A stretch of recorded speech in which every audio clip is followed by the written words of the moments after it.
Hello, Spaces Unleashed. My name is Jason Zakowski, aka Dad Guy. And I am Chris Zakowski, aka Mummy Fave. Every week we give you the lowdown about what's happening with Bunsen and Beaker. We answer your questions, but most importantly, we want to hear your stories about your pets. So, here we go.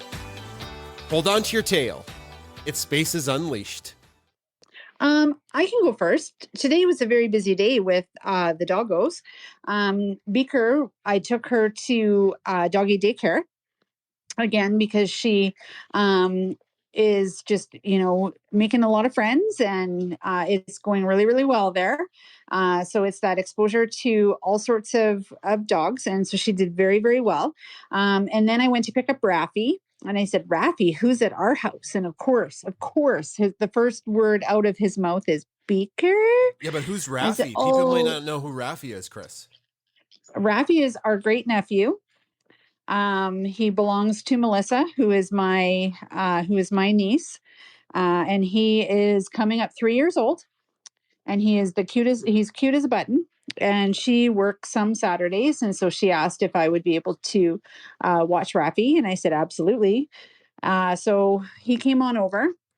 But the first word out of his mouth was Beaker. I said, oh, no, sorry, bud. She's at doggy daycare. But you know who is home? Bunsen. And you get him all to yourself. And so that's a thrill. That is a thrill because he really likes Bunsen as well.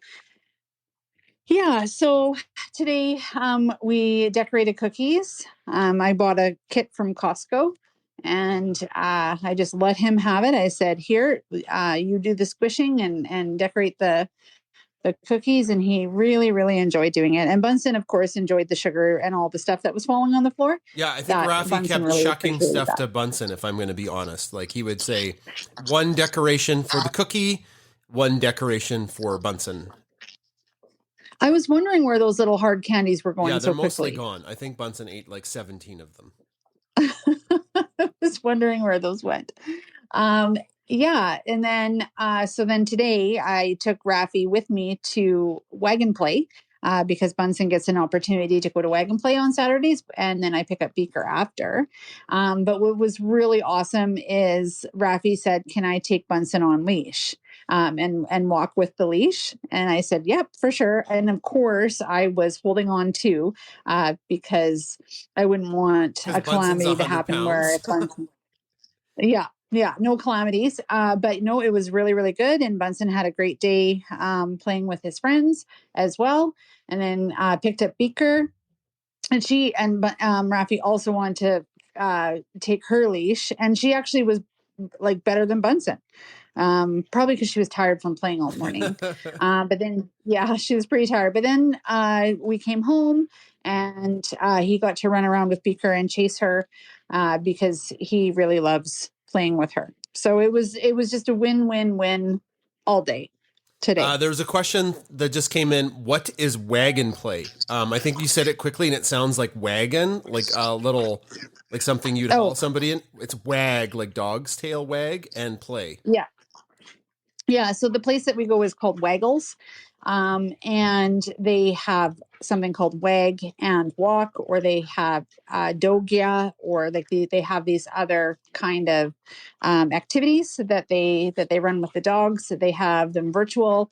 If you're interested, it's just awesome. But Wag and Play is 1 hour. It starts at noon on Saturdays, where current clients and past clients can come and just play and play together. And so it's awesome because the dogs are vetted, because they have been part of the classes and part of the training. Mm-hmm. So it's not like taking the dogs to a dog park, which can definitely be... I would be a little leery about taking a little dog to a dog park, Chris. Like, you just never know. Well, and that's what's beautiful about Waggles is they have the little dogs that get to go into the little dog area. Right, yes. They're separated. And then the big dogs that get to go in the big dogs area. But Bella, she is a cutie. She is a little dog, but she runs around with the big dogs. Is Bella the Shiba Inu, or how do you say it? Yes. Oh my goodness, she's so cute. She is. And she really liked Raffi. She was kind of jumping on Raffi a little bit. And then Raffi, he met a little corgi named Riggs, and Riggs wanted to eat his mitt or take his mitt. And then there was a beagle at the end who actually scooped my mitt out of my hand and was running away. And I thought I would never see that mitt again. Aren't I was beagles like, tiny? How did he get your mitt? He jumped up. He I don't know. He grew springs on his legs, I guess, because I was trying to put it on. And of course, I'm trying to have Bunsen, have Raffi. I'm a little preoccupied trying to put them in on because Bunsen was, again, a poop Pez dispenser. So I was putting more poop away in the garbage. And then the dog came up and just like, whoop, and there it went. But I eventually did get my mitt back. It was a fun game for that dog. Maybe not so fun for my hand, but because it got cold, but okay. That's fine. Yeah, so that's my story today. All right. Well, I don't have that much to add because it was a super busy week. I presented last week at Calgary, and then I presented this week at the Red Deer Teachers Convention, and then I had to get the podcast ready.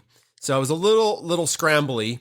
So aside from taking Bunsen and Beaker out in the fresh snow, which was a treat, it snowed for like 3 days straight. I know you're really sad about that, Chris, but I was thrilled. Yes. The one funny story that a lot of you will appreciate is, so after my presentations, I leave about 10 minutes for questions and answer. And I'm like, hey, does anybody have any questions? Like, I do a presentation about blowing stuff up. I do a presentation about how to, make science more engaging with some hands-on activities, and stuff like that.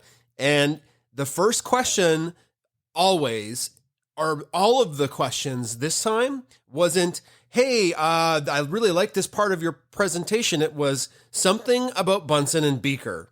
It was, how are Bunsen and Beaker doing? Or where are Bunsen and Beaker?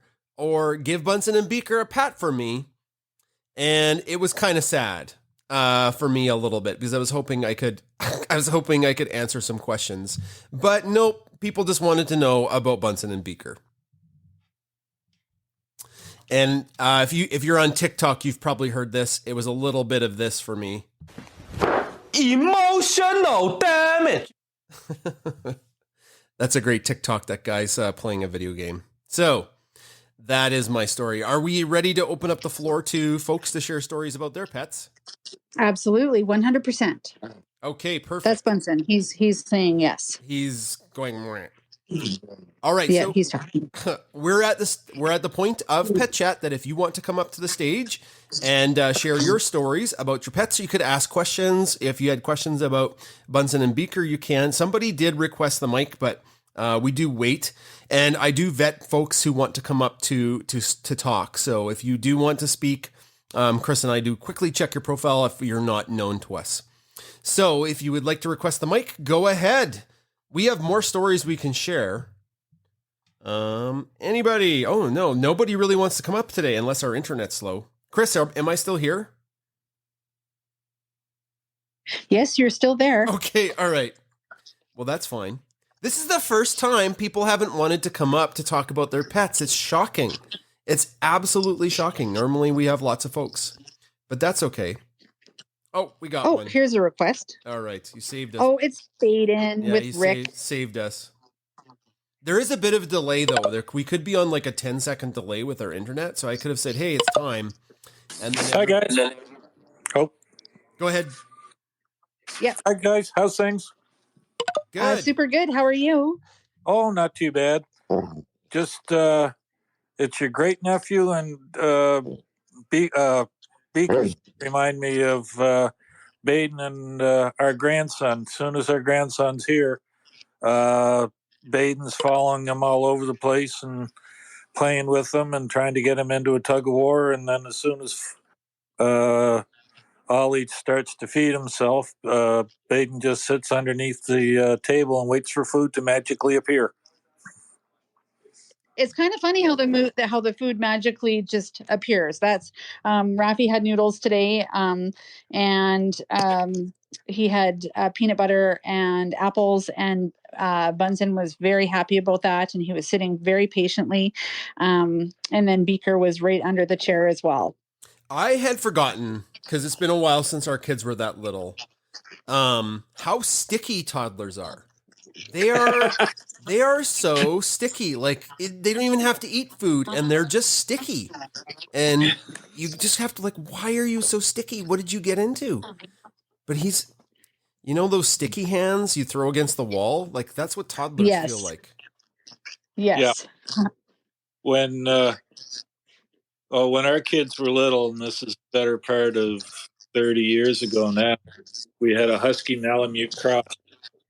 And he always used to sit underneath the high chair, and our floors were always clean. Wasn't an issue after supper. But if we went out to eat at a restaurant, the kids were doing their normal fire the food all over the place. I always felt guilty to bring the dog in to clean up the floor for the poor wait staff. They were left with this horrible mess. Oh my goodness. And I guess the dogs are there. Sometimes the dogs are there to clean up a mess, and sometimes they're to make more mess. Baden's pretty good, usually. Unless pizza's involved, in which case it magically disappears off the counter. Oh my goodness. Does Baden counter surf for just pizza or other stuff? We have to keep bread in another room. It disappears. Pizza's the worst one. Bread, I've got, a while back, probably around the first of the pandemic, I decided that I'd try my hand at baking bread. And the first couple of loaves came out such that if I tossed one at somebody breaking into the house, I'd probably get arrested for assault with a deadly weapon. So finally got 2 loaves to turn out nice, and the crust was nice and crisp, and the inside was nice and white and reasonably soft. We had some friends for past the supper, and we went through a loaf and a half of the bread. Now I don't know about the prairies, but in Nova Scotia, you say goodbye in the kitchen or living room. You say goodbye at the door, and then you probably say goodbye in the driveway too. So it's quite an involved process. Yeah, that sounds like rural. That definitely sounds like rural Alberta. But I grew up like on a teeny tiny community, so goodbye and see. And then you start talking again. Okay, better get going. Start talking again. I remember that happening quite a few times actually.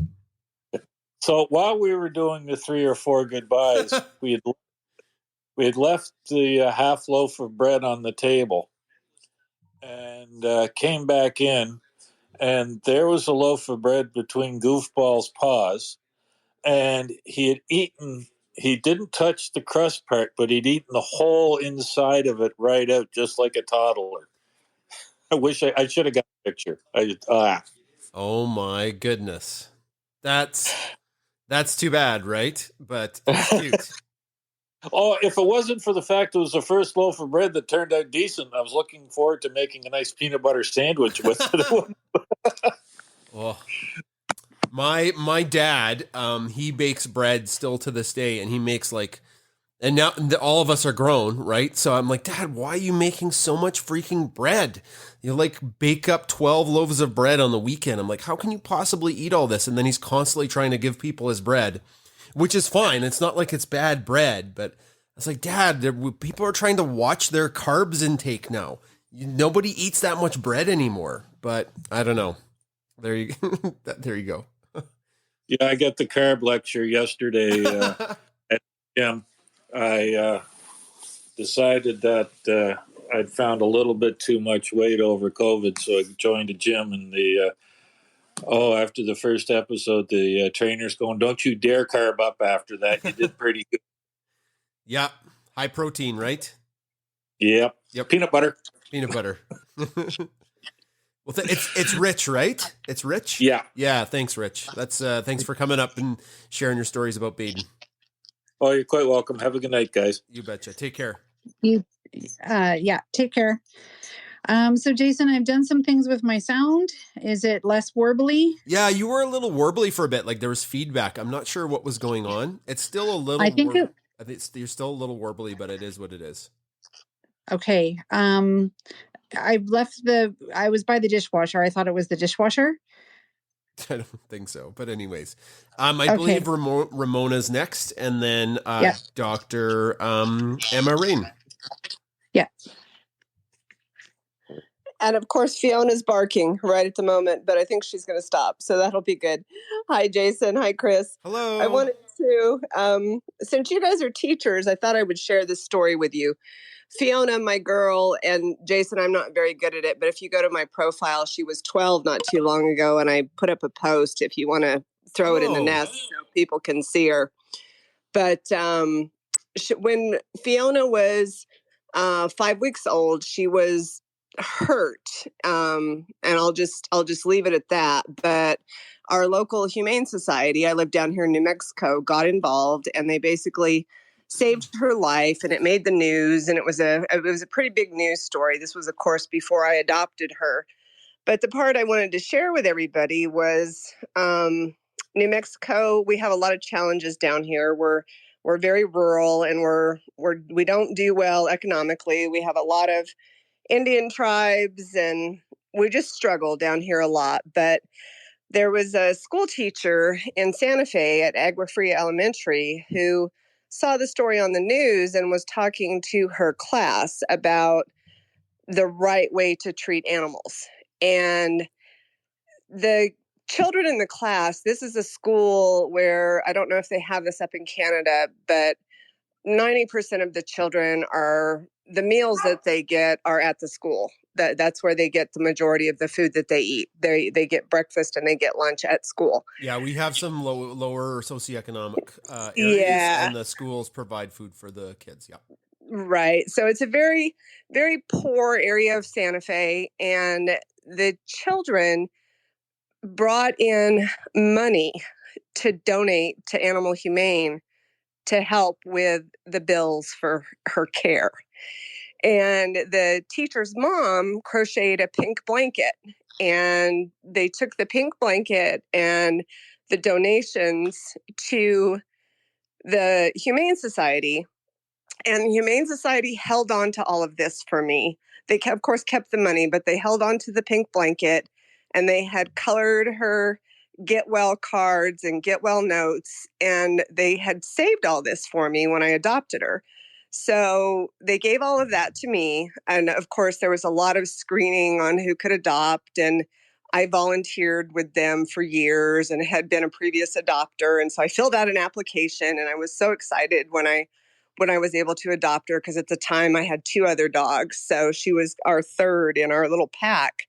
But anyway, when she was 2, I reached out to the teacher, and her name's Michelle. And I reached out to Michelle and I said, can I bring Fiona up to meet the kids who donated? And so she talked to the school and she talked to the principal, and we got permission. And so I took Fiona up to Santa Fe, and she got to meet all of the kids. And it's, with everything else that's going on in the world, it's just a good reminder for all of us that you can always find some way to give back. And these kids were just amazing, and they were so grateful that I took Fiona up to see them. And the little picture there of her smiling in the little nest, that was when she was 4 months old. And I made little postcards, and I took each of the kids a postcard so that they could have a picture. And they were so thrilled to meet her. And anyway, I just wanted to share that with you guys, that, those children were so generous and so kind. And hopefully that makes everybody feel a little better tonight. Aww. That was so touching. Thank you. Ramona, maybe I missed it in your story. When did you go visit the kids? Like when Fiona was 2. okay, so I'm sorry if I missed that. When Fiona was 2. Yeah, Okay. no, that's okay. Yeah, I adopted her in 2010. Yep. I got her in May of 2010, and I took her up to Santa Fe. Yeah, I think it was January or February of 2012. I was able to track down the teacher, and we took her up and got permission to visit the class. Oh my goodness. Very cute. She's super cute. Thank you. She's my girl. We did embark DNA in her, and believe it or not, she's got a bunch of Great Pyrenees in her. I can see And yeah, she's got Healer and Great Pyrenees, and she's the best. She's losing her sight. She's 12, and she's got the progressive retinal atrophy that's pretty common genetically with the Australian cattle dogs. But as long as I don't move any furniture, she's just fine. Okay. What a sweetheart. Look at that smile. What a cutie. I love her. She's a very special girl. I love her to pieces. The little kids, when we took Bunsen to deliver the letters from Santa, boy, that was super touching too. Like they couldn't believe there was a dog delivering letters, and they got to see a dog in school, because it's not real common unless, there's a child that has a service animal. So that was really cool. I love that story, you guys. That was so awesome. And you guys are amazing. You guys are amazing. Your posts every day are so uplifting, and I admire you so much as educators. So thank you for all you guys do for us. Oh, thank you. Thank you. I believe we just do what we do, right, Jason? Yeah, we do what we do. I like Chris, you have some feedback. Hey, did you know that? Are you having feedback from me? No. Okay, you might be on a bit of a delay. So when I talk, I think my voice is coming back out of your speaker. Yeah, so maybe only have your mic on when you talk. Sorry, Chris. I think I see it on my screen here. What I was going to say is teaching is hard. It's rewarding, and you just don't go into teaching if you're not a teacher. Those people they don't last. You get chewed up pretty quick if it's not your thing. So, yeah. Thanks, Ramona. Did you want to add anything, Chris? No, I will. I love teaching, and it's a calling, it's a vocation. But I don't want to have feedback. So we'll go to our next speaker. I have Dr. Emma Wren as our next speaker. Yeah, you bet. Hi from Australia. Can you hear me? Yeah, hi.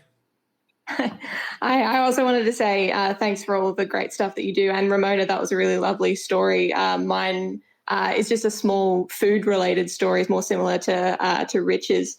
So I've got a chocolate border collie called Lucy. And she's about 8 years old now. But when she was around 1 year old, I remember taking her for a walk and we came across a woman and her little boy, a toddler, who was in a pram. And so he was all excited to see Lucy, and Lucy was excited to see him. And so they came over to us and Lucy was really good. Like she, was nice and calm despite how excited she was. And so, sat down or whatever so that he could, say hi to her. And so while they were talking to her and having a look at her and, reaching out for a bit of a pat, she realized that around his feet in the pram, there were a few of these things called cheesels. I don't know if you guys have them. They're kind of like cheesy, sort of chip-like things that sort of shape like donuts. I want one now. Yeah, so they're kind of like corn puffs that are like, donut shaped and taste like cheese.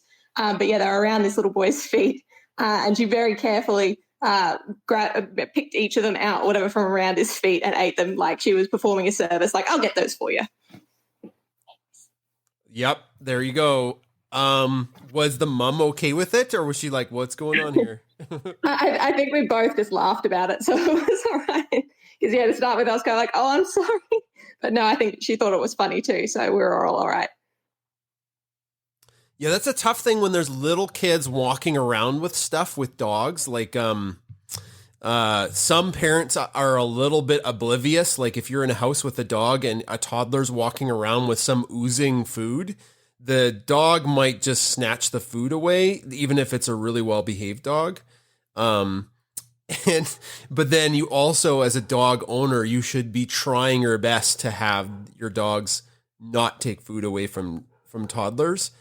But sometimes I think, like in your situation, it was almost impossible because those little cheesy things sound absolutely delicious. What are they called? Yeah, they're pretty What good. are they called again? They're called cheesels. Cheesels. How do you Yeah, so spell I'm that? not sure if they're Australia specific. No, you can get them in I think Canada. oh, really? No, you can't. Yeah, go get some cheesels. No, you have to order them special. Are they rings? Yes, they're rings. Yeah, so you can kind of wear them on your fingers like rings if you want to. I love them. Cheesels. That's so wild. I love the snack food that's in different countries. We did a whole video series about the Canadian snack food, like our treats, and then like people from around the world were like, "What? What? That's the weirdest thing ever," but it sounds delicious. Yeah, you basically need like a tour of different countries' snack foods. I haven't managed to travel overseas very much yet. Hopefully I will once COVID is not quite so bad. But when I went to Ireland in 2019, that was kind of one of my things while I was there. Like we'd go into the supermarkets and it'd be like, okay, what snack foods can I find here that I can't find at home? Because I'm going to try them all. So you're in Australia, right? Yeah. What is your favorite, like truly Australian snack for because you're in the future, right? Like you can tell us from the future, like it's tomorrow for you. Yeah. I can tell you from Sunday morning, yeah, that I think there's a lot of good ones. One that I really like, I do like chocolate. So I'm a big fan of Tim Tams, which are a chocolate biscuit that kind of have a wafer inside. Mm-hmm. I've heard of those, yep. Yeah, Tim Tams are very good. There are so many different flavors of Tim Tams, but just the classic milk chocolate Tim Tam it's very solid. I could eat a lot of those. Chris, do you have a Canadian snack you like a lot? Rich isn't on the stage anymore, but Ramona is. Ramona, you're American from New Mexico. So do you have a uniquely New Mexican snack you like? Oh gosh, chips and salsa, chips and queso, then there's a Christmas cookie called a biscochito, which is basically it's a shortbread cookie, but it's seasoned with anise and then rolled in cinnamon sugar. Oh, that sounds divine. That sounds so good. They're pretty delicious. Yeah, biscochitos, pretty delicious. That sounds pretty good. Okay, I'm bringing Rich back up because we got to talk about snacks here for a second. Chris, do you have a Canadian snack you like the best? Jason, I generally don't snack. As you know, yeah, I do like. You're a mutant. Yeah, I like rich whole foods that are healthy. Okay. Like broccoli. No, you don't. I do. I like broccoli. Okay. Maybe if it has cheese sauce on it, but no. I do like chips, like ketchup chips that are distinctly Canadian. Oh, I love ketchup chips. Are so good. Yeah. I really like those, Death by Salt ones from Superstore. Like when we first started dating and they had this massive family bag, then I don't know what type of family would buy those. Like it would be like a 20-person family that bag of chips would be suitable for. But we used to buy it like every week. What were we thinking? We were younger and our metabolism was faster. That's what. When we've gone there again, I've looked at that bag and longingly going, oh, so salty. No. So good. My Canadian treat is the butter tart. Oh, so good. I think literally every space I talk about butter tarts. I sometimes dream about butter tarts. It's a problem. Rich, you're back up. You're from the east coast of Canada. Is there something out there that's a snack you like? Donairs. Donairs. Oh, like with the meat and the wrap and the sauces. Is that? Yeah, it's really sweet sauce with really quite spiced up beef and wrapped in a pita, often with onions, cheese. Those like the potatoes. You can't really beat in our youth when we would be out partying, they were the go-to. afterwards. Yeah. Probably not such a good idea. Did I mention 20 pounds? Yeah, they're pretty hardy. I've had a donair before. They're not real common in where we live. Edmonton has a bunch though. Yeah, it's all the Maritimers in Edmonton. They've been opening donair shops for a taste off. There you go. They can't bring the seafood, but they can bring the donair. Yeah, I posted something with your name on it that I thought you might like to throw up in the top part there. What do you call that? The nest. I want to say the nest. I was going to say the hive. Same thing. Is this what happens when you have a cat raised by a Labrador? What is it? No, it's Baden, my wife, and Ollie playing on a push toy. Oh my goodness, I see it. I'll throw it in the nest. Very cute. Okay, yeah, it's up there, Rich. Okay, I'll shut up now. No, it's all good. I always derail the conversation sometimes. Chris, do you know who's next? I think Susan and then Paula. I have no idea anymore. No, it's Trisha, but Trisha's no longer with us. Oh, don't know no, what something happened. What happened to her? Is she okay? Well, no, she's no longer in the group. Jason. Maybe her internet was. I'm sure she's okay. Maybe, yes. But we have Paula, then Susan. Okay, all right. Hi, everybody. How's everybody doing tonight? Hello. Hello. Oh, I'm sorry. I didn't mean to laugh. I meant to say hello. No, I know. I pushed one of those wrong one time in a space. I felt awful because I hit the crying emoji laughing thing and I wanted a heart. But anyway. But it's that awkward LOL, lots of love. But I know. There should be like you could just like grab it back real quick, but I guess you can't. But I was in a space where people were sharing emotional stuff and I was trying to hit the love and I accidentally hit the clapping. I was like, oh no. No, I'm not cheering awful? for your trauma. Anyway. I know. Anyway, I think they said something about they might even be having your own icons, like they might be able to pick those. I don't know. I heard that anyway. But my story, I got a couple of them. I have one personal one I found some pictures of Annie when she was a puppy from the breeder. And I actually posted a picture of Puli puppies and it was really cute. They just all look like these little they're almost the size of guinea pigs when they're born. It must be something almost like the Bernese Mountain Dog because they're pretty big and, but not that big, but pretty big. And they're all curly and they're all sitting in the, on the nest together in a nest. I'm always thinking of nest. I meant the, chamois where they sleep. But anyway, my other funny story about food was I'm a dog walker and I sometimes stay over people's houses when they go on vacation. So I had a really long stay away. I bet you it was about 10 days. And the owner's really nice and she loves Olive. So she let me take Olive and I'm only about maybe 6 miles, one direction. And so it wasn't like really far away from home. But Rose is my Brussels Griffon and she really likes to eat. So if there's food, she'll do the Snoopy vulture and stare you down, to have like, a piece of pretzel or something that you're eating. So when my husband's home alone, he doesn't cook, of course. So he goes out for Chinese food and he gets all this stuff. And I come back, and this is before she was diabetic. I mean, we're pretty conscientious about feeding people food, but it looked like the dog gained like a pound and it looked like my husband gained like about 10 pounds. And I'm like, you bachelors. Well, she's not a bachelor, but it was like, I couldn't believe it. I'm like, I go away for 10 days and it was like all heck goes loose with trying to feed them. I can relate, Chris, with healthy things, because it was like back to college and this dog and my husband actually gained weight. So we always laugh when we say, Rose she I think is Julia Child reincarnated because she's like she'll eat anything. It doesn't even have a rat's chance, and if it hits the floor, it's gone. So it's like she doesn't even care; it just scoops up. So, but she's a pretty fun dog to have around. But she loves to eat. You can't open a bag or sneak any snack or anything without her knowing about it. So it's pretty kind of funny. That is funny. You leave for a bit, and the dogs are getting pizza, and the husband's getting pizza every night.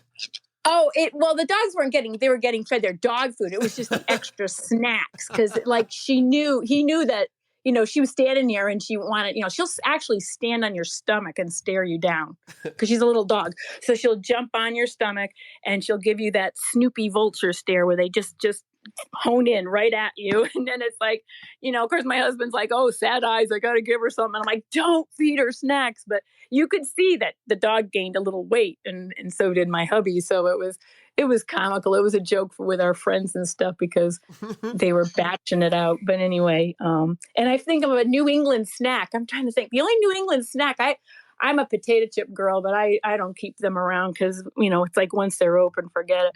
But we have Fluffernutters. I don't know if you've ever heard of that. Oh, I've heard of that. I don't think I've had one, though. If you like peanut butter and marshmallow fluff, so it's like Fluffernutter is I think it's Massachusetts, I think it's made, but I'm not sure. But it's like a creamy marshmallow cream. It sounds disgusting, but it really is good because you can put it in hot chocolate and stuff like a marshmallow. But you can even make fudge with it and stuff. What? No. Oh, yeah. Fudge is one of kryptonite. Oh, it is. It's just divine. But anyway, you got to get white bread. I know it's bad, but if you're going to do it bad. So you just get white bread and get, creamy or crunchy peanut butter and then put this, Fluffernutter, marshmallow fluff and put a layer of that. And then you got yourself a Fluffernutter. In fact, I worked with a guy whose son lived in New Mexico and he couldn't get fluff out there. So they had to mail him boxes of fluff because that was his staple to eat lunch. He wanted his Fluffernutters. But I just thought I'd like to share that. And then also say, sorry. Go ahead, Paula. No, it's all good. I was just going to make a funny comment that, yeah, like when I posted the video about ketchup chips, there's people who are like, ketchup chips, that's so weird. What the heck? And then you're talking about Fluffernutter. And then for people that grow up with it, it's just normal. Right. It's just normal. Because when you guys said ketchup chips, I'm like, what in heck do they taste like ketchup? They do. They're so good. But they have those weird Lay's potato chips. They were coming out with these like obscure flavors like pickle juice or something. I can't even remember, but it was pretty funny.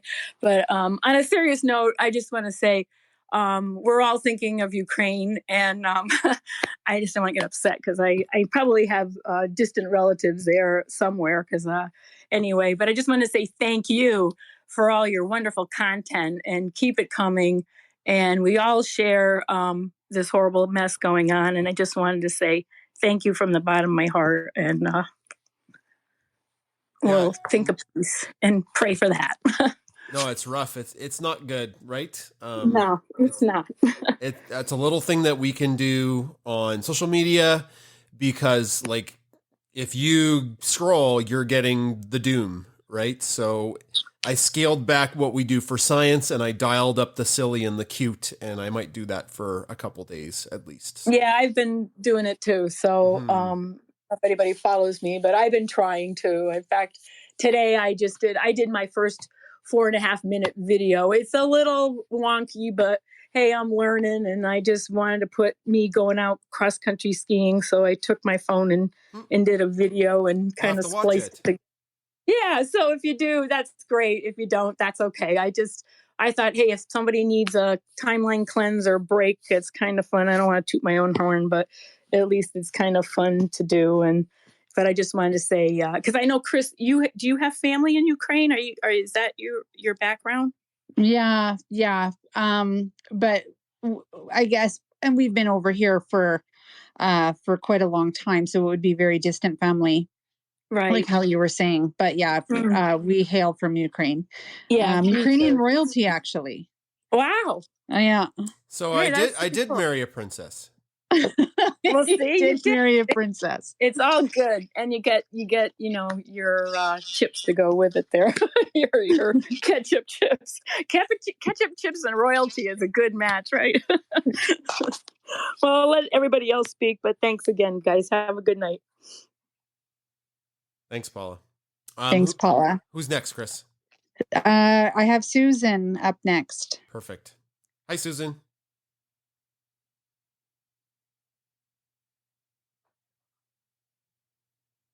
Sometimes it takes a bit to find the button to unmute. Hi. I'm sorry. No, it's okay. Go ahead. I was the same. It happens to me in spaces too. It's all good.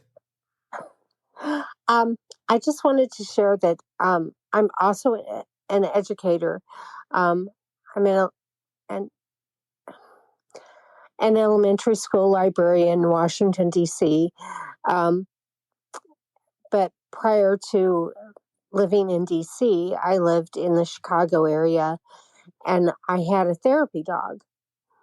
And Nikki was my therapy dog, and I took him to school 2 or 3 times a week. And the therapy group I was in had tasked me to start a reading program where kids read to the dogs, and to encourage reluctant readers to read to dogs because they're non-judgmental. And it was just like an incredible experience to do that, and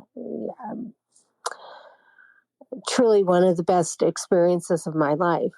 And then I moved to DC, where dogs are not allowed on school grounds, but occasionally I got an exemption to bring Nikki to school and have kids read to him. So I love that Bunsen goes to school and does things with kids. Well, thank you. And you know what? He's not a therapy dog. He's just a well-behaved dog. Did you see an improvement in the kids? Like, I'll talk about what the science says in a second, but I want to hear your story about that. Oh yeah. The kids that read to the dogs showed so much more confidence and improved reading skills, and it was just amazing what a difference it made. And eventually the therapy dog group that I was involved in at the time expanded to many schools, and oh my goodness, that's so cool. Still involved in a lot of schools in the Chicago area. Yeah, so on the Science Pawdcast, Susan, I broke down 2 different studies that looked at dogs in classroom for reading, and then dogs in classroom with reading and retention in university. So like adults, like little kids and adults. And the studies were absolutely conclusive that the animals overwhelmingly helped people learn. And you saw that firsthand, right? So I just wanted to have you give the anecdotal evidence, and then I'll come in with the science. So, it's a tough thing because there are kids that are allergic to dogs, and there are kids that are scared of dogs. But the amount of money it would take to invest in getting therapy dogs in schools for the benefits that you'd get out of having kids learn, like, it is catastrophic if a kid fails to learn to read, right? Like, it is one of the worst things that can happen in a child's education if they fall behind in reading. And I just can't imagine the cost benefit of having a therapy dog help that out wouldn't be there for society. So I 100% am behind that. And I'm just that's just so cool that you did that, Susan. It was really amazing. The school that I piloted this program in was pretty much 100% Mexican immigrant children, and they second language learners, obviously, and the fact that they love to read to the dogs. Not just my dog, but the dogs that came in after, and the fact that, they could do that, and the kids were so the dogs were non-judgmental about how the kids read, and they just, laid there and cuddled with the kids. It was so wonderful. Yeah. Not only, the last thing I'll say, and then we'll move to another speaker. Not only do kids learn better, but you also have the, like when you are around a mammal, dogs and cats specifically, the amount of oxytocin and feel-good hormones that your body releases is on par with pharmaceutical drugs. Like that's stuff that I've broken down in the Science Podcast. And again, like it doesn't mean you should stop taking stuff that your doctor has prescribed. But that is the emotional benefit with having mammals, like dogs and cats with kids. And yeah, there's some tough bits with kids who are allergic and kids who are scared. I could talk about this for a while. I'm super passionate about it. But thanks, Susan. Oh, Susan dropped out. Can we give Susan a clap there? That was cool. Clapping emoji. Yeah. Those are waving, guys. Oh, you guys are on old iOS. Okay, perfect. Chris, who's next? Donna. Hi, Donna. Food safety Donna Craig. Hello. How are y'all? I'm good. Hey, I want to echo what Paula was saying about immediately you went to timeline cleanse with puppies and everybody else followed suit. And then all the dogs of Instagram came to Twitter and all I saw was a crap ton of dogs and cats today. So that was really awesome. And I'm appreciative as well. I do have friends in Ukraine and I have worked in Riga, Latvia and in Moscow and areas like that. So it breaks my heart because ultimately it's about people and the animals. It's not about one man's ego. So thank you for that. That's my soapbox. But funny story, as you know, I have Sasha, the husky, who is loving life right now because it's freezing cold down here again. But if you remember, I also have Callie the calico, the overlord of the manor. And her big thing right now is, this will probably be too much information, but every time I take a shower or go to the bathroom, she's bringing me her toys. So I have 5,000 little birdies or sharks or whatever she has, and she brings it to me and surrounds me while I'm using the restroom. So in order to get her back, when she went to the litter box the other day, I started throwing her stuffed toys at her while she was sitting in there to see how she felt about stuff being brought to her while she was using the restroom. Oh, how the turntables have turned.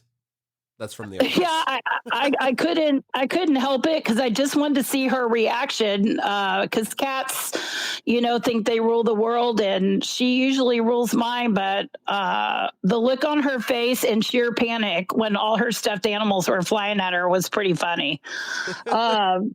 And then she's gotten quite fat and she's on overweight management food. So I have an automatic feeder that goes off twice a day that feeds her the correct amount of food she's supposed to have. And it's my voice that tells her, hey, come get your kibble. It's right here. We love you, blah, blah, blah.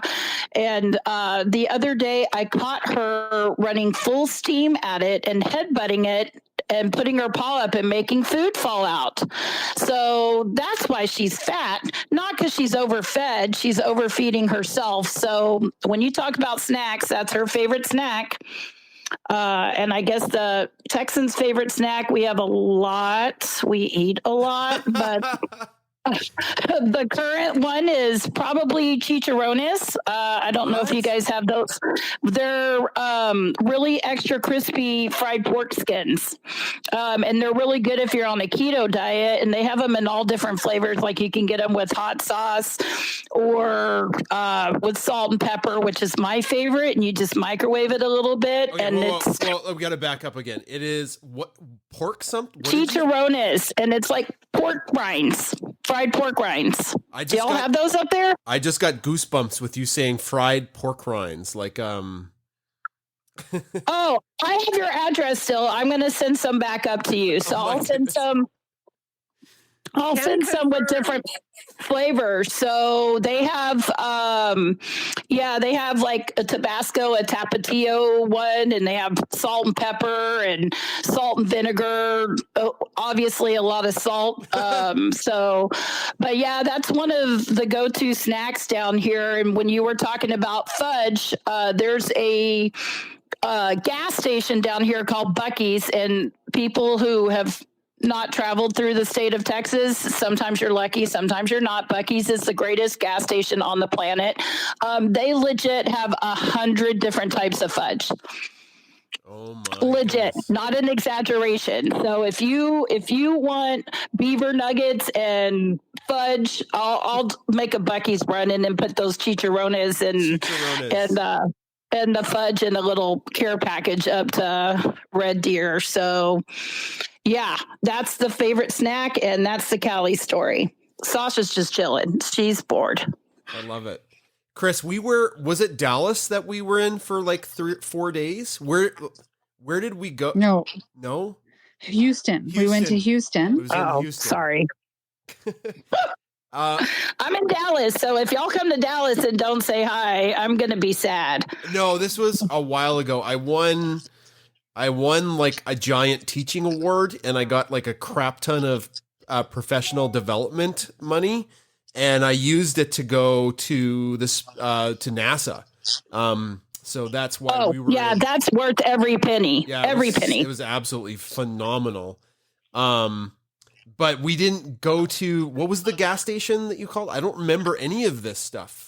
It's called Buc-ee's, and this is not exaggeration. Look it up. It's Buc-ee the Beaver, Buccee, and they have 100 gas pumps, and no truckers are allowed.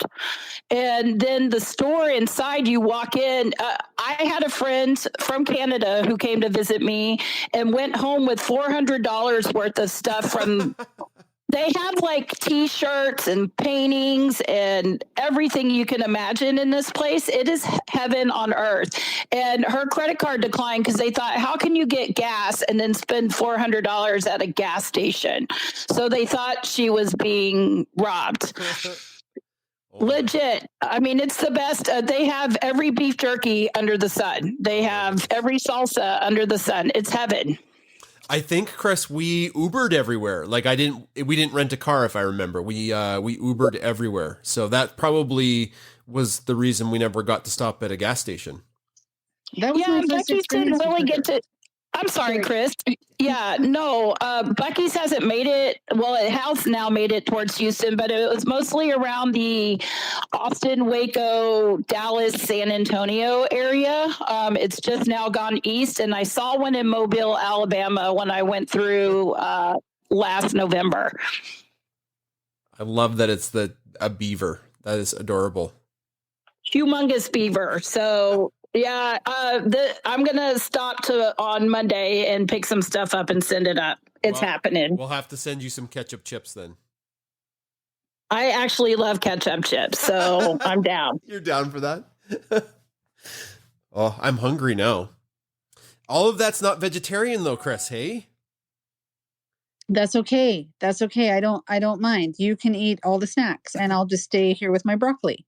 Well, I can get you some vegan brownies. Don't worry about that, sister. I got you covered. I got some good Texan vegan snacks for you, so I'll include you as well. I love it. Thanks, Donna. Okay, thank you. Donna, you rule. I've lost track. Oh, Olive, I think, right, Chris? I don't know. Yes, Olive will be yes. Okay. Hi, Olive. Yeah. But it's not Olive. Olive's the dog's name. Yeah, Olive's the dog's name. I'm Judy. Judy. But Hi, Judy. hey, everybody. Donna, you crack me up. Texas is like in its own little world. You're amazing with the stories of Texas. I love it. I'm on the east coast of the USA. We don't have gas stations like that, so I have to visit Texas one day. Anyway, come on down. Anyway, I want to get back to the therapy dogs. I just want to say, I'm from Sandy Hook, and I don't think we would have got through Sandy Hook without dogs in our schools. And now, I'm not sure how it is on the rest of, the countries, but we have dogs in courts that comfort people that need to testify for very traumatic things. We have comfort dogs in our police departments. We have all of those things. And aren't we so lucky that we can share our dogs? Allergies or whatever. I think kids with allergies still feel comfort from afar. They might not be able to go up to pet them and all, but seeing a dog laying on the floor in your foyer of your school, it does bring comfort, and it's amazing. Oh, I agree, Olive. When Bunsen comes into my high school, and he can only come in at certain times, like it just changes the energy in the classroom. And these are like high school kids, right? He comes in during exam break, and the kids come in to say hi to him before their test, or they come in to study. Some of them just lay with him on the floor. Not sure how hygienic that is, but it changes the day for those kids for sure. And the operative word is energy, because it's so true. We don't have comfort dogs in schools today, but they do come in during exam time. And we have like a big contingent in town of dogs that are, formally trained as comfort dogs. But I find even like there's a few stores in town that I can bring my dog, which I do. And I find that people gravitate not to me, but to the dog. And you can see the comfort in their eyes. Yeah. Yeah. It just, the study I broke down was, I forget what episode of the podcast it was on, but folks were looking like the scientists had like a test group which had no dogs, another group that looked at pictures of dogs, another group that got to look at a real dog, and another group that got to interact with a dog. And all of the groups even the ones that just looked at a picture of a dog, cortisol, stress hormone in their saliva went down. Like, it's just unbelievable. So it's like verifiable scientific evidence that dogs are just amazing that way. And cats too. So I don't want to throw the cats under the bus. So they worked with mammals, furry mammals, less so with rabbits and gerbils, but there was still an effect. And I think they tried it with birds. I'd have to go, I didn't care too much because once it got to birds, I was like, well, I'm just kidding. I love birds. Parrots. Kiki's here. Kiki had her parrot story. Okay. Thanks, Olive.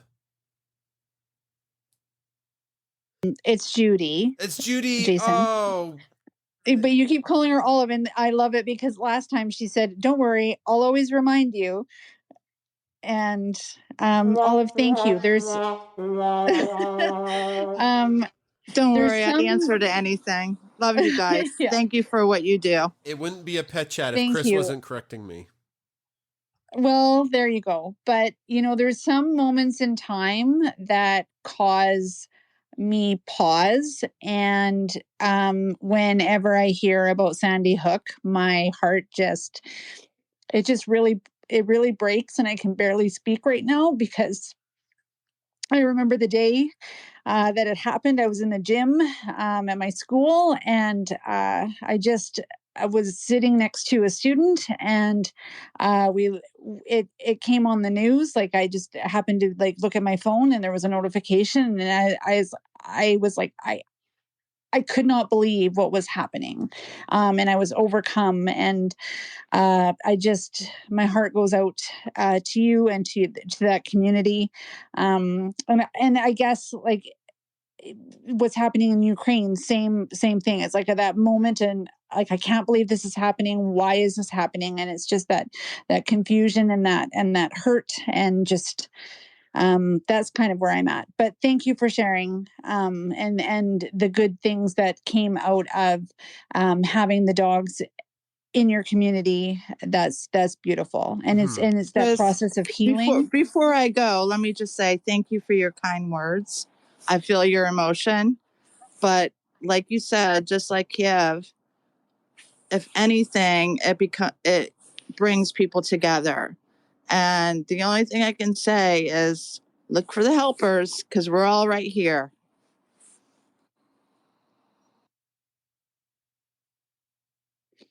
Yeah. Sorry, I was just looking through DM. Thanks for that.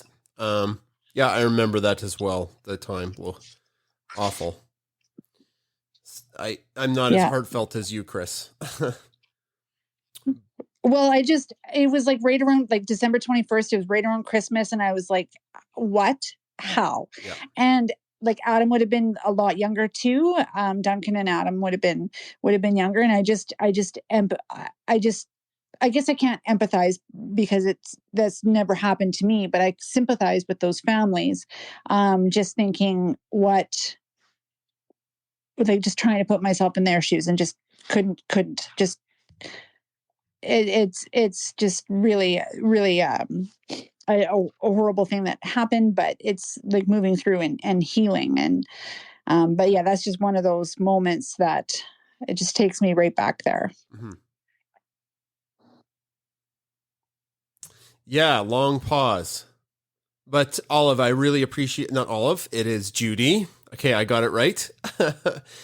Judy, I appreciate you sharing your story. And it's good for us to reflect about, we're talking about pets. It's good for us to reflect about the good that dogs, cats, birds, and rabbits, and all of our pets do in our life. And that is a very, super flashpoint time where the animals really helped humans.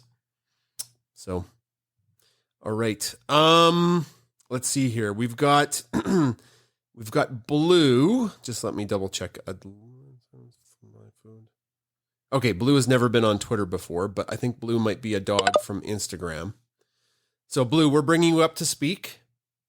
This probably isn't Blue, but it's hello. Have you been in a space before, Blue? No, I haven't. This is my first time. I hope you can hear me. Yeah, hi, how's it going? What's your real name? Because it's not Blue. If you want to tell us, you don't have to. You can just go by Blue. No, my real name's Trinity. Hi, Trinity. Hi. So what's going on? Yeah, I just thought I'd come on here. I'm very new to Twitter. I don't know if you heard about the whole Instagram switching over to the Twitter thing, but I'm one of those. Tell me about it. I am clueless. Chris runs Bunsen and Beaker's Instagram account. Oh, okay, I see. Yeah, so basically, like all of us, I guess, dog accounts on Instagram, we all flipped, and we're all back on Twitter. And Twitter's actually been glitching because of how many of us are joining all at once. So yeah, it's been a huge boost of like followers and friends and talking and meeting people and random stuff. I've never used Twitter a day in my life, but it's been an experience. Well, you'll love dog Twitter. It's super wholesome, and I feel it's more interactive than Instagram. So there's there's a little bit more back and forth. There's these awesome audio spaces that different dog accounts run. We run this one every Saturday. There's another dog account, Pavlov the Corgi, that runs spaces as well. And then the Golden Retriever channel, I don't see them here, but that's another one that runs a space. There's probably other dog spaces out there too. That's awesome. Yeah, I've never heard of a space before. That's definitely new to me, but it's super cool. I love the idea. It's kind of like a little voiceover. So Blue is your dog? Looks like Blue has like goggles on your profile. Yeah, so Blue's my dog. He is a rescue from a northern reserve. We're from Canada, Thunder Bay, Canada. Woot woot, Thunder Bay. Yeah, so lots of snow. The goggles is because his blue eye that he has actually gets very it's sensitive, I guess you could say, and the goggles help that. So yeah. Somebody had a question actually for you, Blue, through DM. Why did the dogs on? I'm seeing that now. I did a hashtag search, dogs of Twitter. It looks like there was like a huge exodus. Is it something controversial, or did somebody just decide to move to Twitter? Like, what's the deal? So a lot of the more popular Instagram creators, I guess you could say, I don't know if you know much about the Instagram dog community, but it's very, very it's a very, very hard community to get into. It's very what's the best word to describe it? There's very much clicks, I guess you could say. There's clicks of I don't know if you're familiar with like positive reinforcement, behavioral training. There's raw food, there's kibble, there's people who have like millions of followers, people with hundreds of followers, all kind of clashing. And Instagram's kind of been I don't know if you know what shadow banning is, but shadow banning a lot of the accounts, so they're not reaching as many as like they should be. Yeah, I've heard that the algorithm changed on Instagram, and like it was favoring people who did reels, right? Instead of like, if you just want to post pictures, nobody sees it kind of thing. Exactly. Reels did become a big thing, and because of like TikTok too, it did become a huge thing. I think that's Instagram's way of like competing. Yeah. Well, this is interesting. I'm so glad you talked to us. We're not the biggest dog account on Twitter, but we're large, but we're not going to like ban anybody. We're happy that you're here to talk to us. Yeah, for sure. Yeah, it's an experience for sure, meeting everyone, meeting people that have just been on Instagram, or meeting people that have just been on Twitter and have no idea what's going on. That's me. Yeah. Well, thanks for answering the questions there. Yeah, and even though I do run the Instagram, I don't do it very well. And that's probably why I don't know anything, because I don't try and fit in.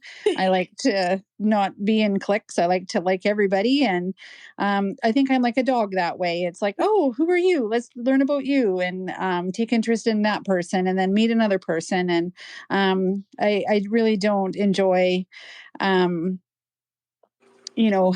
supporting cliques or bullying or anything like that. So that's probably why I'm not in the loop. It's like, I just post a picture of Bunsen. That's all I do, or Beaker. Yeah, that's the best way to be, honestly. But yeah, coming from a place like that, especially because I'm not a big Instagram, like a dog Instagram either. Like, I only have about 2,000 followers, which isn't a lot. But seeing like the local clicks when it comes to dogs, and then like the international clicks when it comes to dog, it's kind of heartbreaking too. But you definitely do see it a lot, and it's a refreshing feeling coming on here. I can't say there's no drama llama stuff on Twitter, because oh no, for sure. But I don't know. We try to stay out of that, and that's the way you should be. Yeah. Yeah. Well, I agree. This is so cool. Thanks for joining the Space Blue. I'm welcome to Twitter. Thank you. Her name is Trinity. Okay. Yes. Okay. It's Trinity, not Blue. We don't have Olive. It's Judy. I am terrible with names. All good. Well, do our speakers on stage have any last remarks before we close out the space? It looks like we're done with speaker requests.